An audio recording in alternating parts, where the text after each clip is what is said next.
Hi, this is Branton. Welcome to my video. I want you to know that you are the reason why I made this video. My goal in all of this is to help you. So without any further ado, let's get started studying for your commercial driver's license general knowledge exam.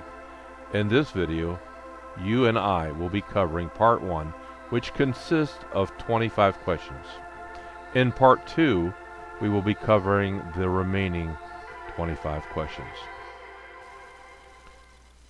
Question number 1.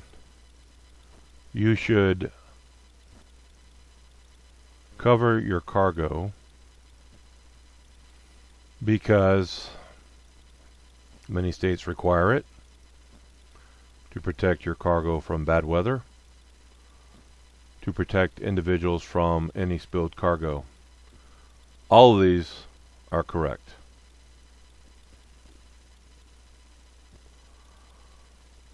Question number 2. What can you do at an accident site to help avoid another accident? Correct answer is put out warning devices so people don't run into the accident site.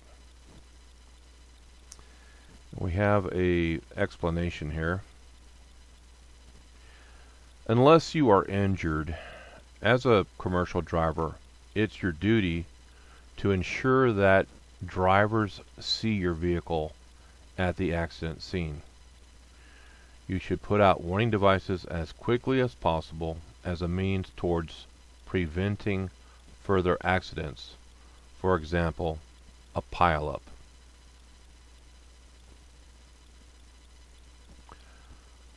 Question number 3. What is not one of the 4 skill areas that operating a commercial motor vehicle requires? So in this particular case, you're looking for a skill that is not required for operating a CMV, commercial motor vehicle. What is not required is a first aid certification. Okay? But the required ones are steering, accelerating, and safely backing. So let's go over the explanation. While first aid certification could certainly come in handy at some point during your career, it is not one of the 4 skill areas mentioned that you must be proficient in for safe vehicle operation. Question number 4. How many tie downs are required for a 20-foot load? The correct answer is 2 tie downs. And we have a bit of an explanation here, so let's go over that. The rule is that you should have 1 tie down per 10 feet of cargo. And you must have at least 2 per load, regardless of the length. So 20 feet, you would have 2.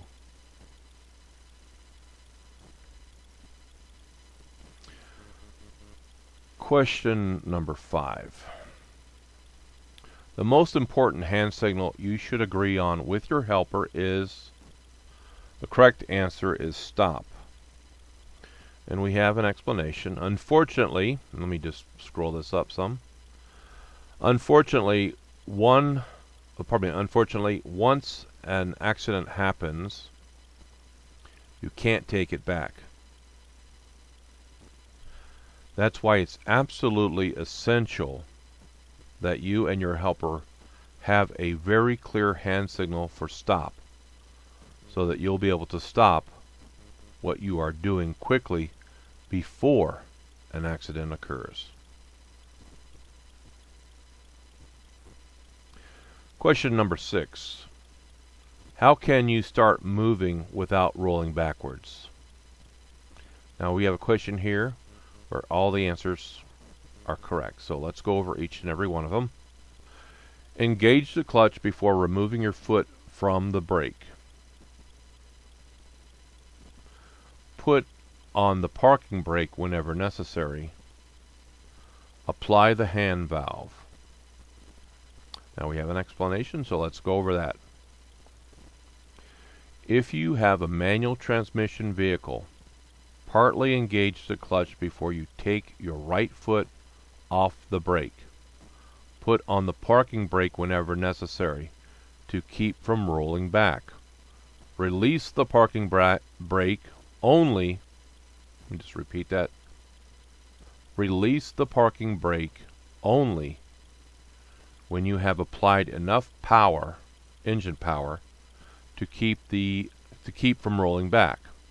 On a tractor trailer equipped with a trailer brake hand valve, the hand valve can be applied to keep from rolling back. Let's go on to the next question. Question number 7. To maintain alertness during the trip, drivers should. Now in this particular situation, all the answers are correct. We'll go over each one. The first one is get 8 to 9 hours of sleep. Schedule trips during the daytime hours. And avoid medications that cause drowsiness. Now we have an explanation. Let's go over that. Sleep debt is a dangerous condition in which missing sleep adds up, and you risk falling asleep at the wheel until you are fully rested.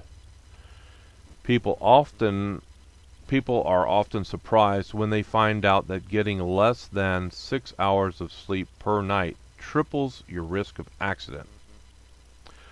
To prevent drowsiness before a trip, the driver should get adequate sleep. Adults need 8 to 9 hours of sleep to maintain alertness. Prepare route carefully to identify total distance, stopping points, and other logistical considerations. Schedule trips for the hours you are normally awake, not in the middle of the night. Drive with a passenger. Avoid medications that cause drowsiness. Consult your physician if you suffer from daytime sleepiness. Have difficulty sleeping at night or take frequent naps. Incorporate exercise into your daily life to give you more energy. Okay, next question. Question number 8. Which of the following is a key steering component? Okay, none of the distractors are, so the correct answer is the gearbox. And we have an explanation. The gearbox is an integral part of the steering system. All the other options are key pieces of the suspension system. Number 10.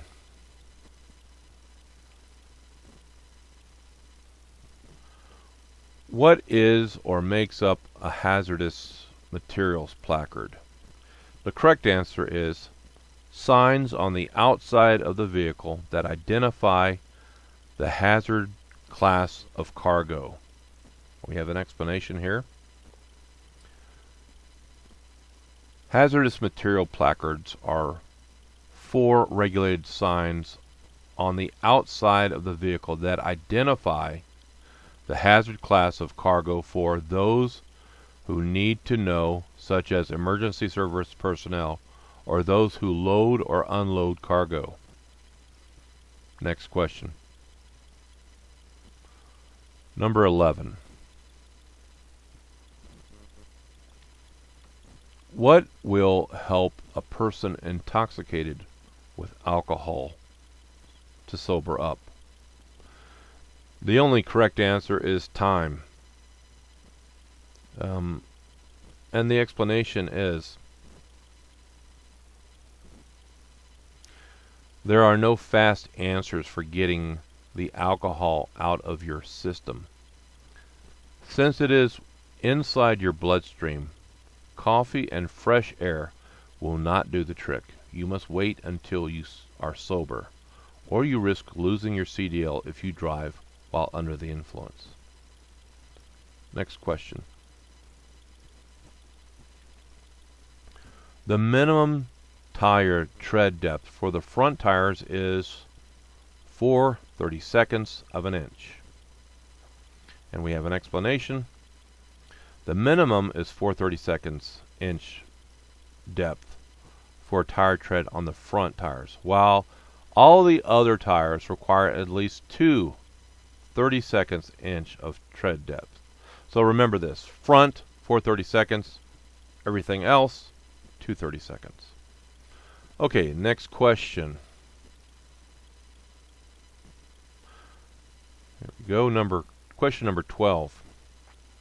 Which of the following should you do when confronted by an aggressive driver? Now, this is one of the situations where all the answers are correct, so let's go over each one of the options. Number 1, if you can safely do it, call the police from a cell phone. Also, avoid eye contact. And ignore rude gestures and refuse to react negatively. So all the answers are correct. And we have an explanation here. When an aggressive driver is trying to confront you, don't supply them the conflict they desire. Instead, contact the police and request help. Next question.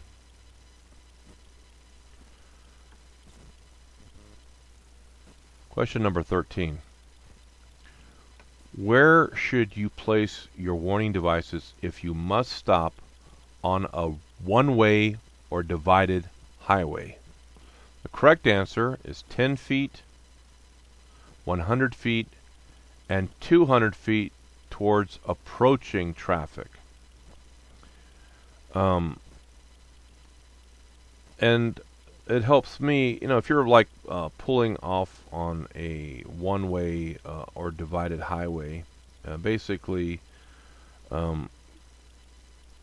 usually the approaching traffic is coming from the rear. So all of your warning devices will be in the rear of your vehicle, 10 feet, 100 feet, and at 200 feet. Now we have an explanation here, so let's go over that. On a one-way or divided highway, you want to stretch your warning devices out, but still have them close enough to the vehicle that makes it clear that you are stopped. Devices at 10, 100, and 200 feet accomplish this goal. Next question. Question number 14. Which of these is not part of the basic method for shifting up? So we're looking for the answer that is not part. So we know from this multiple choice type of question we have 3 that are part. So the 3 that are part are releasing the clutch, pushing in the clutch and shifting into higher gear at the same time, and releasing the clutch and pressing the accelerator at the same time. But we are looking for the not part. So the not part, which of these is not part of the basic method of shifting up? That would be accelerating while pressing the clutch and turning toward the driver's side. We have an explanation here, so let's go over that. You must release the accelerator, push in the clutch, shift to neutral, release the clutch, let the engine and gears slow down for the next gear, then push in the clutch and shift into a higher gear at the same time. Then release the clutch and press the accelerator. Acceleration is not involved until the very end, and definitely not while pressing the clutch. So let's take a look at these. Okay, so let's go on to the next question. Question number 15. During your pre-trip inspection exam, when examining hoses with the instructor, you advise him that you are looking at the ground for, actually I just read that question wrong. You advise him that you are looking for puddles on the ground, okay, which would be indicative of leaking hoses, possibly. So, of course, all the distractors are incorrect. So let's go and look at the explanation. During your pre-trip test, when inspecting hoses, you need to look for signs of leaks and cracks of the hoses, such as puddles on the ground. A puddle on the ground would be indicative of a leak, which would result from a crack of a hose. It says here fluids that are dripping on the underside of the engine or transmission.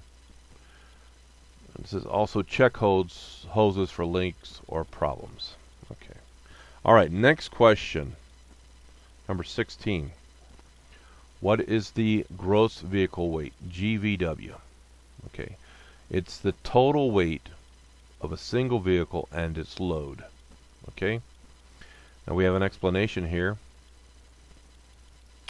GVW is the simplest of the vehicle weight explanations, standing for just a single vehicle and the load it is carrying. Next question. Number 17. You should place the starter switch key in your pocket while you are performing the pre-trip inspection because someone could start and move the truck, and if you are, say, behind the vehicle or in front of it, that could be a bad thing. Now we have an explanation here. We're going to go over that. When you are performing a pre-trip inspection, you do not want someone, such as a co-driver, to start your vehicle while unaware of your location and accidentally injure you. Also, if you're looking at the engine and you're checking the belts or something and they start the engine, it could take your hand off. So definitely you want the keys to the vehicle in your pocket. Next question. Which two special conditions indicate that you are which two indications, I just keep making mistakes here. Let me correct myself. Which two special conditions indicate that you should downshift? Correct answer is starting down a hill and entering a curve. Let's take a look at the explanation. Downshifting before starting down a hill allows you to take advantage of engine braking. You should downshift to the gear required, which is usually lower than the gear required to climb the hill. Downshifting before a curve improves stability and ensures you will have the power available to accelerate out of the turn. Next question.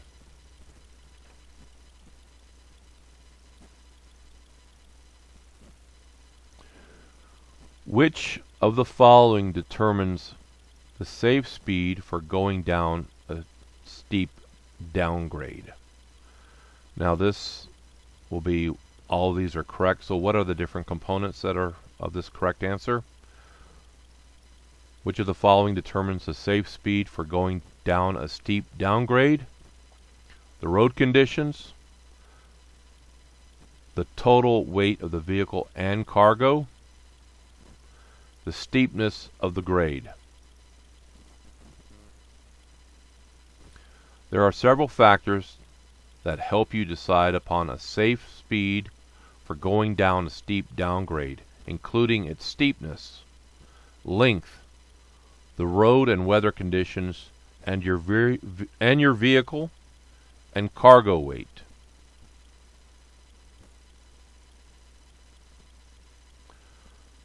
Number 20. Is it true that as long as the engine is not overheated, it is completely safe to remove the radiator cap? No, it's not completely safe. The answer is no. We have an explanation. It is not enough for the engine not to be overheated.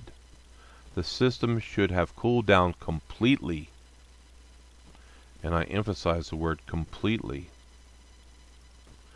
before you even attempt to remove the radiator cap. And even then, you should be very careful, as there may be tremendous pressure and damaging steam and fluids. Next question.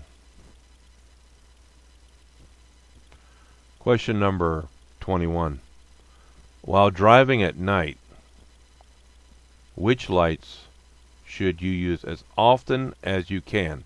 Now, the operative word here is can. You can't always use the high beams, but the correct answer is high beams. And here's the explanation. Let's just go over that.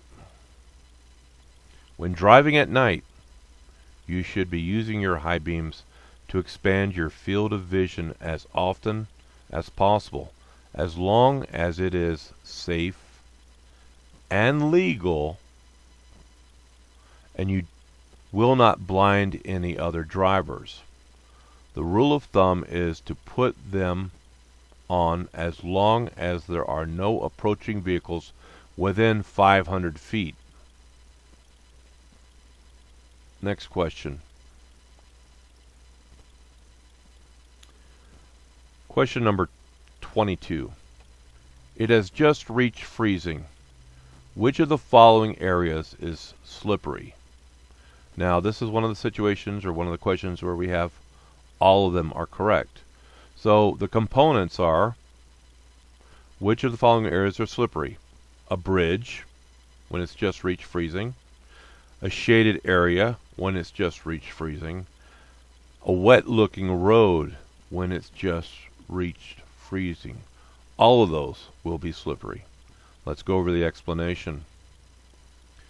Once the temperature dips down to freezing, some areas of the road will start to freeze.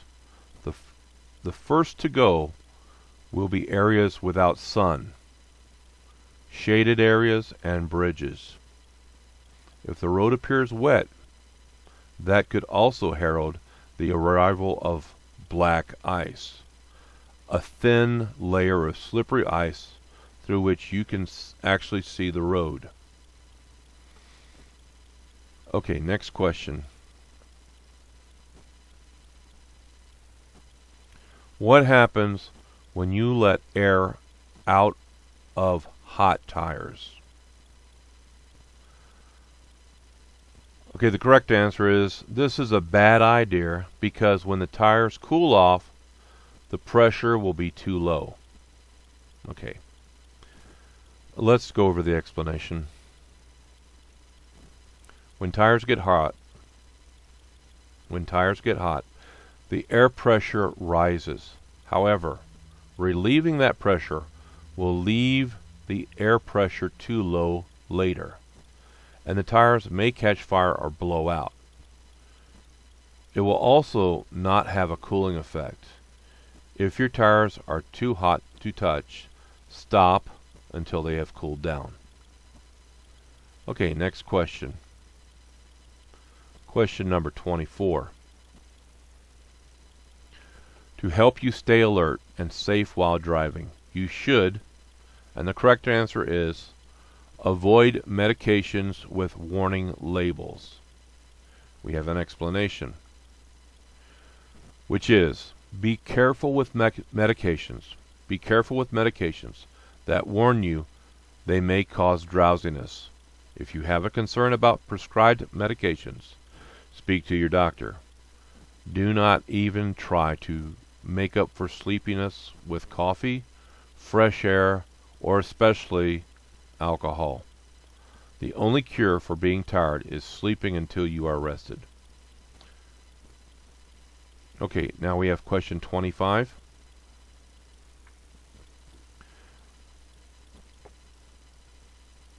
Okay, which of the following should you not, asking you what you should not do if you experience a tire failure. So you're searching for an option that is not, or you're searching for an option that is inadvisable.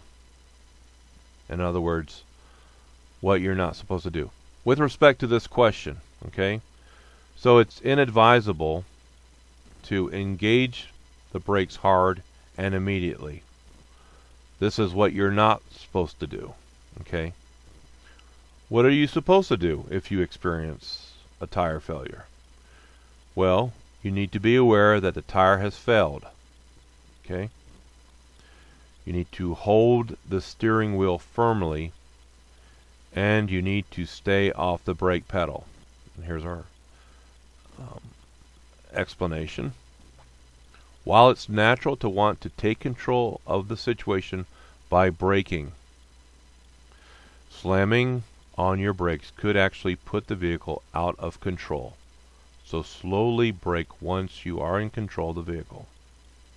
Okay, that's been 25 questions. We're going to call this video part 1, and we will finish the other 25 remaining questions in part 2. This is Barry Branton. If you like this vehicle, if you like this video, not vehicle, but video, please go ahead and like it. And if you have any comments, please go ahead and leave me a comment, and I'll be happy to answer you if I can. Thank you so much, and have a great day. Bye-bye now.